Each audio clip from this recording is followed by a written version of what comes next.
I'd like to start by saying I'm really happy to be here, and it's been utterly inspiring to hear the previous presentations and to see how many synergies there are between all of our work. So what I want to try and do now is to gently crush your dreams that Ireland might ever become Sweden. I don't know if that is a dream of yours. It was a dream of mine as an Irish political scientist when I went to live in Sweden for 2 years and work at the Quality of Government Institute that's been mentioned before. And I encountered these strange Swedish citizens who didn't see tax as a burden. And then I started reading their history, and I began to realize that 300 years of pretty coercive state building had gone into creating citizens that now don't see tax as that much of a problem. So really my work is trying to take this long-term perspective to highlight these path dependencies that kick in and set states on different kinds of governance trajectories. So before I get to Ireland and Sweden, I just wanted to start by illustrating the big picture of my research, which is really looking at the relationship between institutions and human development and trying to uncover what actually is good governance, what are the ingredients of that, and that's where this debate has mostly been focused. But now go towards the next step, which is then to understand how it's not enough to just know the ingredients, you also need to know something about the recipe, so how those ingredients have interacted over time in long-term historical process. So we know quite a lot about this already. So we know that states have to be strong. As Hobbes has characterized it, they have to be a leviathan that is capable of doing all these critical welfare-enhancing tasks like regulating markets, upholding order, and providing social services. And we know this both from observing the high-performing, well-developed states and also by seeing the weak states where the state does not have this capacity, and it results in the opposite scenarios of a large shadow economy, the breakdown of law and order, and inadequate services. But we also know that it's the strong Leviathan states of Europe that have been the most destructive, have waged world wars, perpetrated genocide, and enslaved and colonized other peoples. So we know that these leviathans have to be constrained, and that this is really the key. When you have a strong state that then harnesses that power towards enhancing human welfare, this is when you get good governance. So these are the ingredients, and tax has been crucial to the creation of both of those elements. So we know that it is through acquiring significant powers of taxation that states became leviathans in the first place, and that in that process, forcing them into negotiations with their citizens led to the emergence of democratic institutions.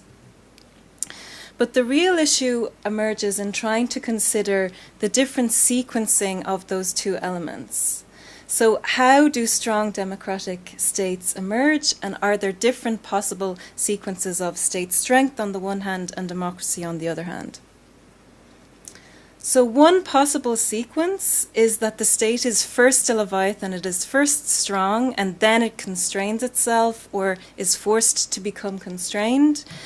And this is argued to be the route that most European states have followed.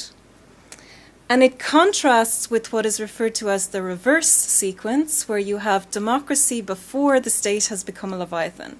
So while the state is still quite weak, and this is the path that most developing countries today are pursuing, and that a number of European states, I would argue, including Ireland, have pursued. And the question mark is, does that lead to the same outcome? If you have these ingredients in a different sequence, following a different recipe, do you still get good governance? So this is what's known as the sequencing debate, and it was really kicked off by Samuel Huntington, and it's been carried forward by Francis Fukuyama, Carruthers, Mansfield and Snyder, and others. And they're really trying to pinpoint this issue of whether or not democracy enhances or inhibits state building. And at the heart of this is the idea that actually a lot of state building is quite coercive, often violent, and therefore something that probably is in some way inimitable with democracy. So Fukuyama has pointed this out on a number of occasions, that state building is usually violent, that it's about the concentration of coercive power, and that this is in many ways the opposite of what liberal democracy is about, which is about constraining the ability of the state to acquire these kinds of coercive powers. So there's the idea that there may be a trade-off at the heart of these processes. So the research questions I'm trying to address in my work is how the sequencing of these two elements matters for the results that you get today. So how the particular path that different states followed in terms of these two things now determines what we see in terms of outcomes today. And I'm going to talk about Sweden and Ireland. And the preview of the answer is that if you democratize while the state is already weak, you don't get the same outcome, and it becomes very hard for the state to state build, and the kind of leviathan that you really need to deliver human flourishing doesn't really emerge. So these two states, Ireland and Sweden, as has been mentioned and shown to you through data a number of times today, they kind of present a contrast. So you have Ireland on the one hand, a relatively low tax state with a narrow tax base, currently in a state of fiscal crisis, with some ongoing problems of corruption, though things have improved quite a lot, and limited universal services.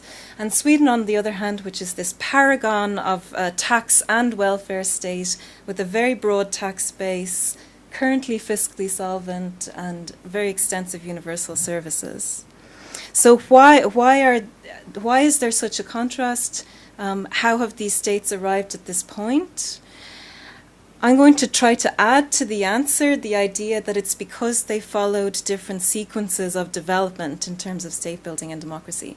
And this is not in any way to supersede the other stories that have been mentioned about, obviously the role of the Social Democrats in Sweden and the politics that happened in the democratic era, but to say that even before we get to that point, there are processes of state building that have been going on and set these countries on different paths. So the Swedish experience is the classic European one in having a strong state before democracy, and Ireland in many ways more similar to developing countries, other developing countries today, in democratizing before the state was really all that strong. So I want to talk a little bit about what these processes looked like in Sweden. So before Sweden democratized fully in 1921, they had really been state building in quite an aggressive and expansive manner for about 300 years. So key to taxing, which Niamh mentioned before, is the state has to have the ability to monitor its population, to know where the sources of tax are so that they can then go and collect it.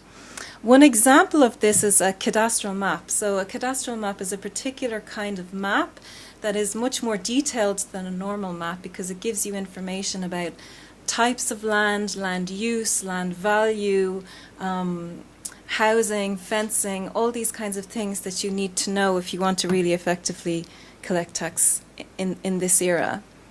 So Sweden started producing they produced the first cadastral map in 1630, which was the first in the world.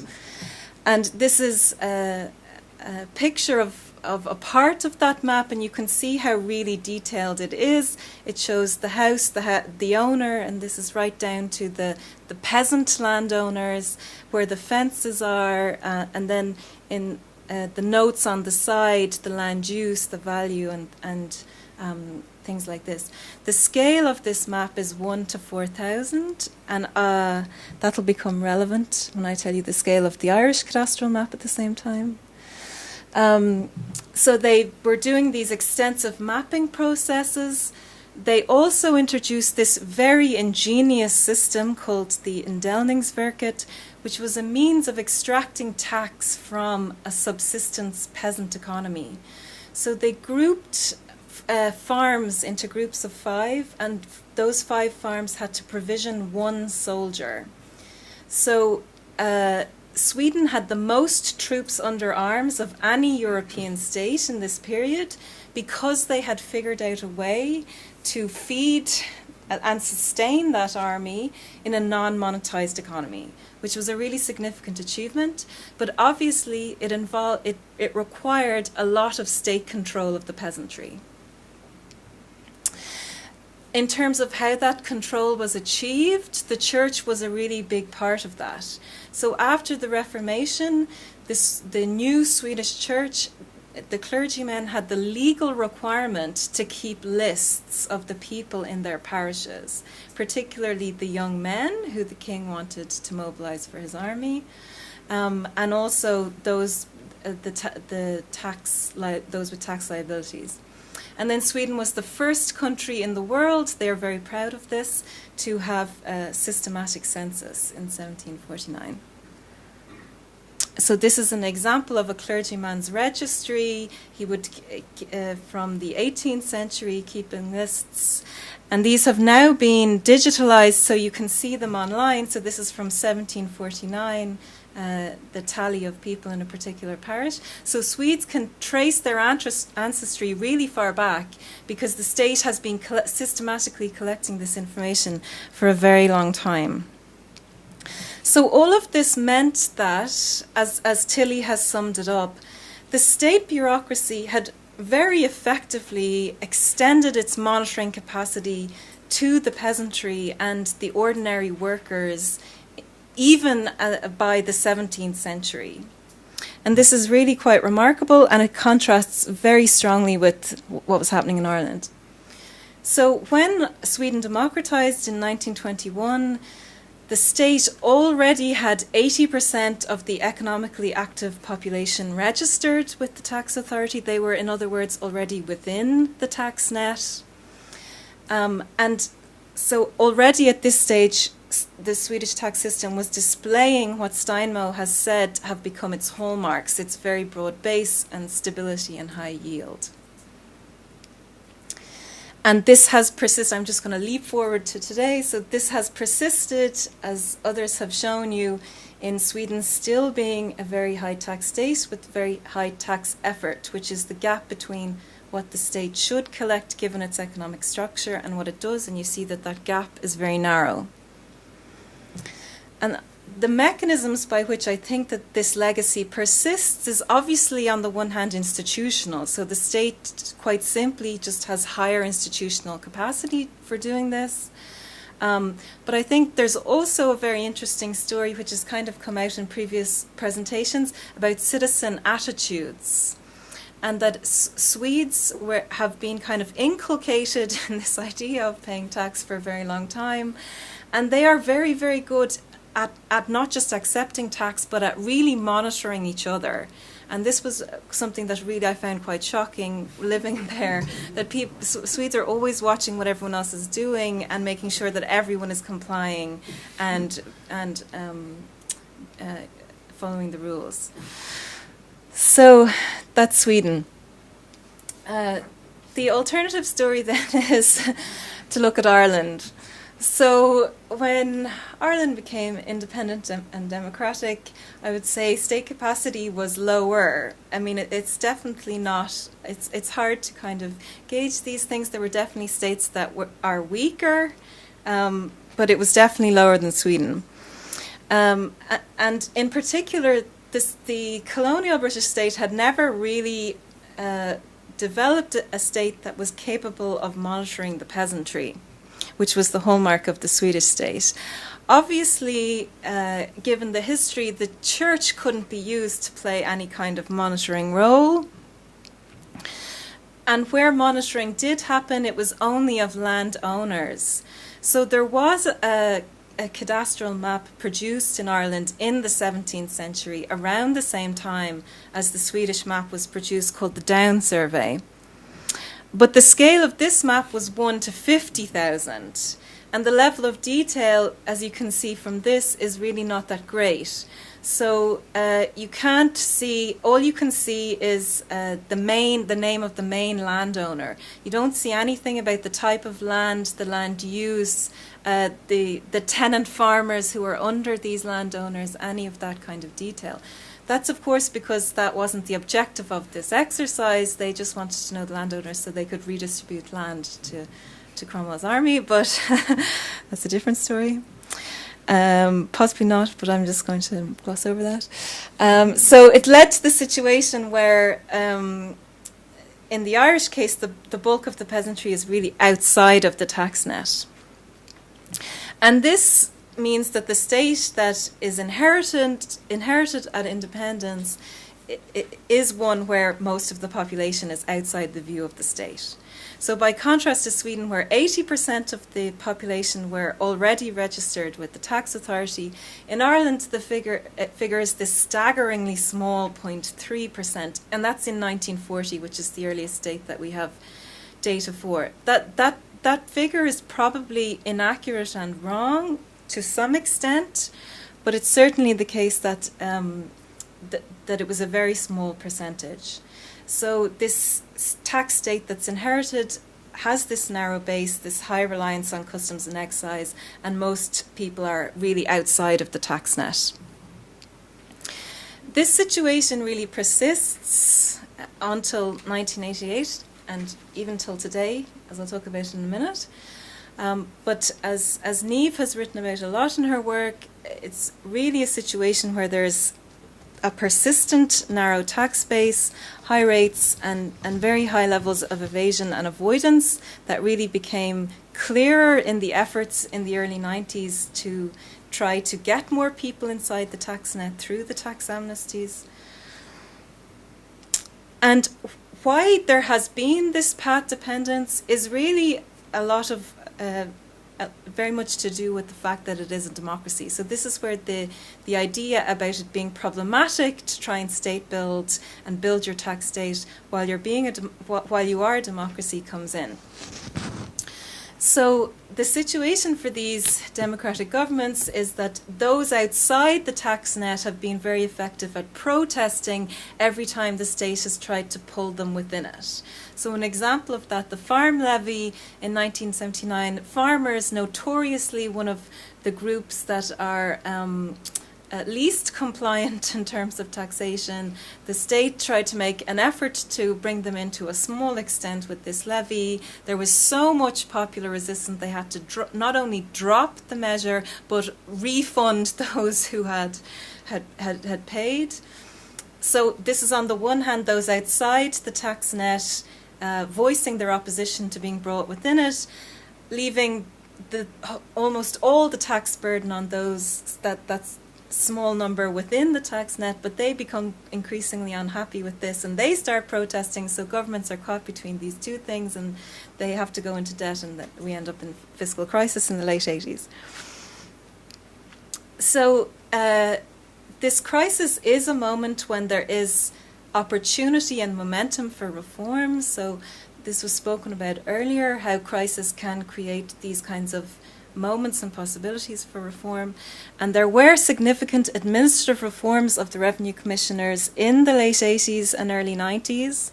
But in many ways then growth kind of intervened to kind of return the status quo to this continuity of a narrow tax base, because it enabled governments to take people outside of the tax net, give them credits and all of those things that Niamh has talked about earlier.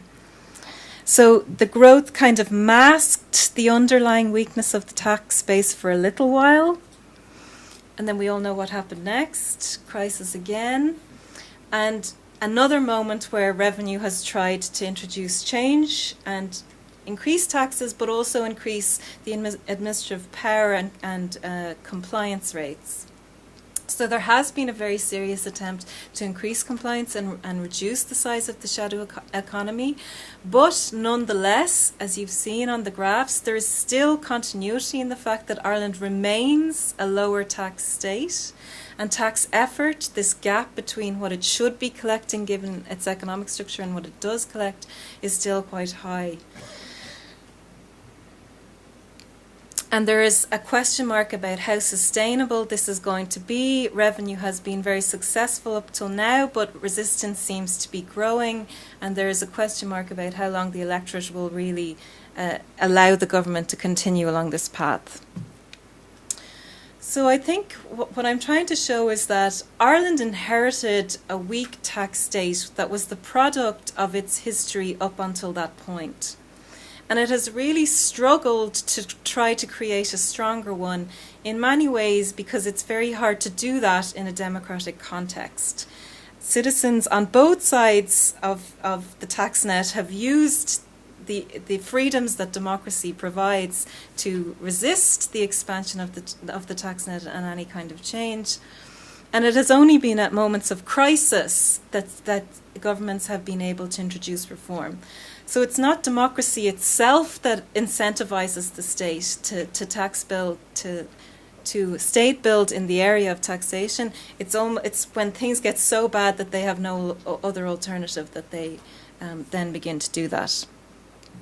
And this contrasts with Sweden, which brought the vast bulk of the population within the tax net before there were institutions in place that allowed them to express opposition. And Sweden has really benefited, and everything that has happened since was really enabled by that situation. So my concluding thoughts are that history, and not just the history of the 20th century, but these longer-term processes of state building really matter for where states are today and what they are capable of, because it determines the recipe by which they acquired these two ingredients of state capacity and democracy. And we have to be realistic about the fact that what are seen as the best performing states, the paragons that we're often always comparing ourselves to, they followed a very particular path, which was that the state became strong before it became democratic. Whereas ourselves and other European and developing countries today are following a different path. And it's not to say that we should delay democracy, but we should be realistic about what is possible with democratic institutions in terms of weak state capacity. So unfortunately, I don't think we're going to become Sweden. That's possibly a good thing, but that's another talk that I could give at another time. But the bottom line is we are on these different institutional trajectories for these particular historical reasons, and that's likely to remain the case for the foreseeable future. Thanks.